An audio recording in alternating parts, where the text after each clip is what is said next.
কত আনন্দ। ডানে আমার গার্ড, বামে গার্ড, সামনে পেছনে সিকিউরিটি গার্ড। আমার পাহারাদারের অভাব নাই, টাকার অভাব নাই, গোলামের অভাব নাই। আমি নিজের হাত দিয়া খানা খাই না কেন? আমার হাতটা ময়লা হয়ে যাবে। আমারে খানা চাবিজ দিয়া আর একজনে মুখে তুইলা দেয়। কি কত বাহাদুরি! কিন্তু চক্ষু যখন বন্ধ হয়ে যাবে, হঠাৎ দেখবা গায়ের গেঞ্জিটা পর্যন্ত নিজের আপন জনেরা বেলেট দিয়া কাইটা রেখে দিবে। জামাটা খুলে দাও, গেঞ্জি খুলে রাখ, তাড়াতাড়ি বাজারে গিয়া নরমাল অল্প দামের কাফন কিনে নিয়ে আয়। কবর খনন কর, বাঁশ বাগানে বাঁশ খনন, বাঁশ কাঠ, কলা পাতা রেডি কর, গরম পানি রেডি কর। লাশটা ঘর থেকে তাড়াতাড়ি নামা, কয় বাইরে বৃষ্টি, কয় বৃষ্টি হোক, পলিথিন কাগজ দিয়ে পেঁচাইয়া বাইরে রাখ। এখন আর মরা লাশ ঘরে রাখা যাবে না। কে কয় বাইরের মানুষ? নিজের আপন জনে রাখা। নামা ঘর থেকে, লাশ নামাও।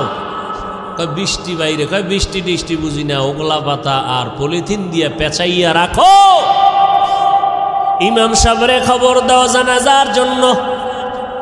বৃষ্টি এখন কি করি? 2 দিন বৃষ্টি চলে, একটু রাইখা দেই ঘরের মধ্যে, পাহারা দাও। কয় না, যেভাবেই হোক পলিথিন উপরে দিয়া কবর খনন কর, ভেতরে কোনো রকম রাখতে পারলেই হয়।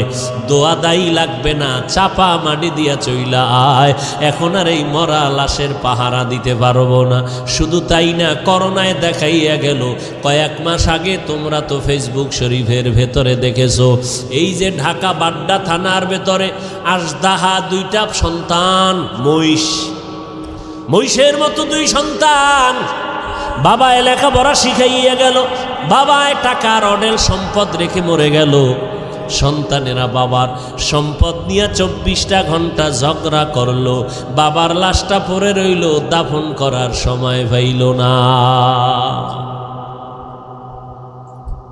2 সন্তান, বাবার টাকা পয়সা নিয়ে ঝগড়া, বাবার লাশ দাফনের ফিকির নাই।